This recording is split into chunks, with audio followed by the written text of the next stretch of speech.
Hello students, आज हम लोग पढ़ने जा रहे हैं रोलिंग फ्रिक्शन। ठीक है, तो रोलिंग फ्रिक्शन क्या होता है तो हम लोग समझेंगे आज। हिंदी में इसको बोलते हैं लोटनिक घर्षण। ठीक है, तो ये क्या होता है इसको हम लोग समझते हैं आज।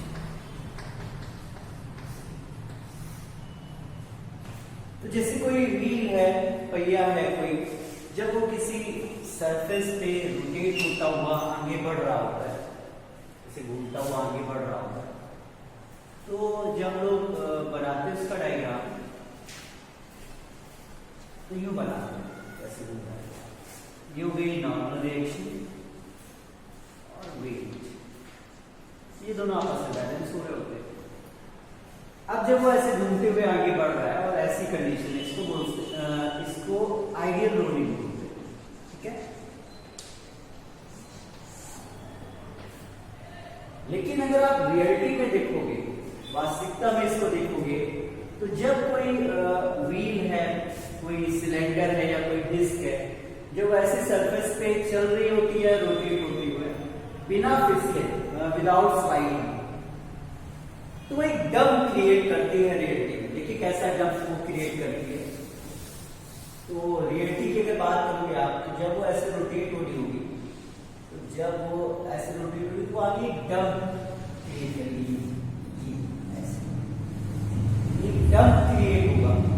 और जब ये डंप क्रिएट होगा यानी हल्का सा जो है डिफॉर्मेशन आएगा इस सरफेस जिसपे वो व्हील या सिलेंडर वगैरह जो है रोटेट करता हुआ आगे बढ़ रहा है, घूमते हुए आगे बढ़ रहा है। तो उस केस में एक डिफॉर्मेशन क्रिएट होगा, एक विरूपण यहां पर आएगा सरफेस में। उस सरफेस की वजह से ये जो नॉर्मल रिएक्शन बिल्कुल इस तरीके का, अब वो इस तरीके हो जाएगा क्योंकि वो सरफेस के परपेंडिकुलर होना है। तो अगर नॉर्मल रिएक्शन कुछ इस तरीके हो गया, तो अब अगर हम इस नॉर्मल रिएक्शन को आर डैश मान लें, तो आर डैश कुछ इस तरीके है, तो इसका हमें एक हॉरिजॉन्टल कंपोनेंट मिल जाएगा ये। और ये जो हॉरिजॉन्टल कंपोनेंट होगा ये इसकी मोशन को अपोज करेगा, वो इसकी गति को रोकेगा। इसी हॉरिजॉन्टल कंपोनेंट को हम लोग बोलते हैं रोलिंग फ्रिक्शन या लोटनिक घर्षण। ठीक है, आ रही बात समझे आपको? इसी को हम लोग बोलते हैं रोलिंग फ्रिक्शन। तो जब भी कोई व्हील हुआ, सिलेंडर हुआ, डिस्क हुआ, जो ऐसे सरफेस पे रोटेट होते हुए आगे बढ़ेगी, तो एक डंप क्रिएट होगा, एक डिफॉर्मेशन आएगा जिसमें से जो रिएक्शन था वो ऐसे हो जाएगा, हल्का सा इंक्लाइन हो जाएगा वर्टिकल से। तब उसका एक हॉरिजॉन्टल कंपोनेंट हमको मिलने लगेगा जो इसकी मोशन को अपोज करेगा, इसकी गति को रोकने का प्रयास करेगा। उसी हॉरिजॉन्टल कंपोनेंट को हम लोग बोलते हैं रोलिंग फ्रिक्शन। होप स्टूडेंट्स आपको ये चीज अच्छे समझ आ गई होगी। चलिए अब नेक्स्ट टॉपिक देखते हैं। नेक्स्ट टॉपिक है पुलिंग और पुशिंग अ रोलर। ठीक है, यानी एक रोलर है उसको हम पुल कर रहे हैं और पुश कर रहे हैं मूव करने के लिए। तो देखिए जरा कौन सा प्रोसेस इजियर रहेगा, सरल रहेगा, पुलिंग की पुशिंग। ठीक है, तो एक ये रोलर हम लोग ले लीजिए। ठीक है, और ये सरफेस हो गई, इसका मास हम लोग ने m मान लिया है। तो रोलर पे हमने एक बार देखिए क्या किया, इसको पुश किया हुआ है और एक बार पुल किया हुआ है। ठीक है, तो पहला केस हम लोग ले रहे हैं, हमने इसको पुल किया ऐसे, F फोर्स लगा के हमने इसको पुल किया हुआ है। ठीक है, वर्टिकल से थीटा एंगल। ठीक, तो ये केस हो गया पुलिंग आ रोलर। ठीक है, तो इस केस में जरा हम लोग इक्वेशंस वगैरह बनाते हैं कि क्या क्या इक्वेशंस बनेगी। तो पहले हम फोर्सेस देख लेते हैं कौन कौन से लग रहे हैं। तो देखिए सबसे पहले तो उसका वेट ऐसे नीचे लग रहा होगा, ये हो गया mg। नॉर्मल रिएक्शन ऊपर लग रहा होगा, ये हो गया r1। ये फोर्स के हम दो कंपोनेंट करेंगे। ये वाला जो कंपोनेंट होगा, ये वाला, ये हॉरिजॉन्टल कंपोनेंट और ये वर्टिकल। ठीक है, ये हॉरिजॉन्टल हो गया ये। अब देखिए एंगल के साथ वाला तो ये कॉस वाला कंपोनेंट होगा, ये वाला कंपोनेंट हो गया f cos वाला हो जाएगा F साइन। अब फ्रिक्शन ऐसे लगेगा पीछे की तरफ, ये Fs हो गया फ्रिक्शन, ठीक है। अब अगर आप देखिए तो अगर हम आपसे पूछे फ्रिक्शन की वैल्यू फाइंड आउट की, तो फ्रिक्शन होता था mu S into R, mu S into R, तो हमें आर की वैल्यू चाहिए।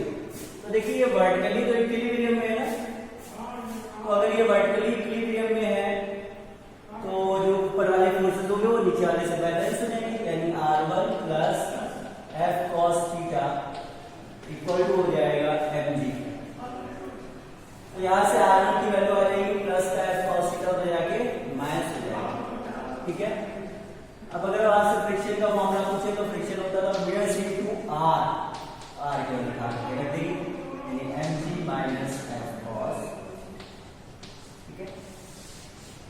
तो ये कंडीशन आ गई जब हम उस रोलर को पुल कर रहे हैं, ठीक है।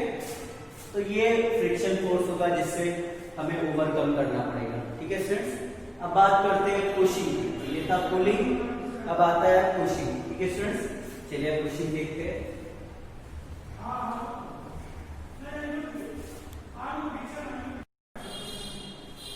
चलिए स्टूडेंट्स अब बात करते हैं पुशिंग की।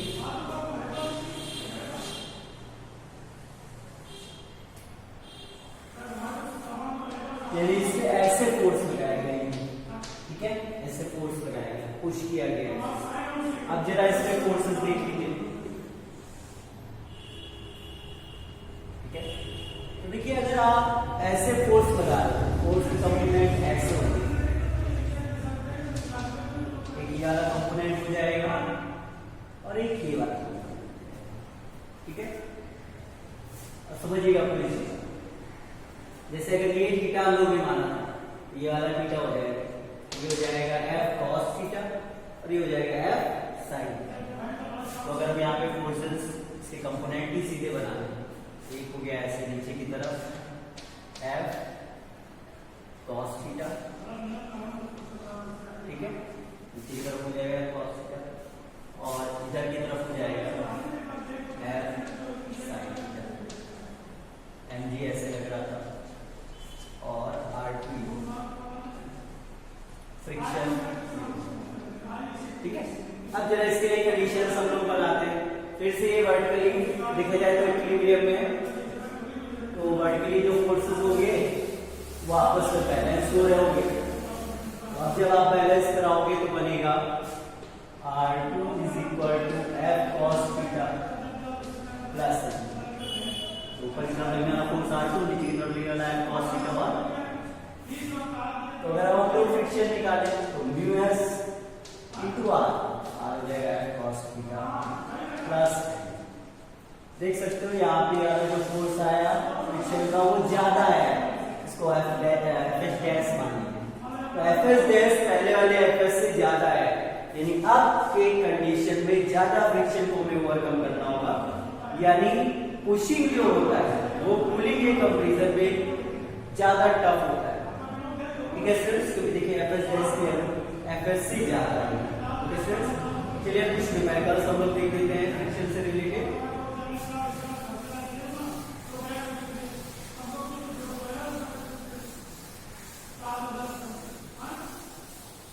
चलिए न्यूमेरिकल्स हम लोग देखते हैं स्टूडेंट्स।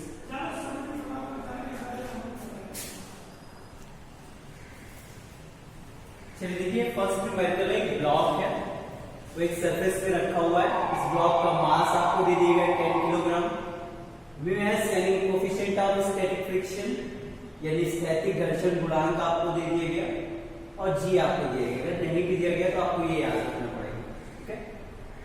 अब एक फॉरवर्ड डायरेक्शन में फोर्स लगाया हुआ है, अब पूछ रहा है इस कंडीशन में जो फ्रिक्शन फोर्स है वो फाइंड आउट करें।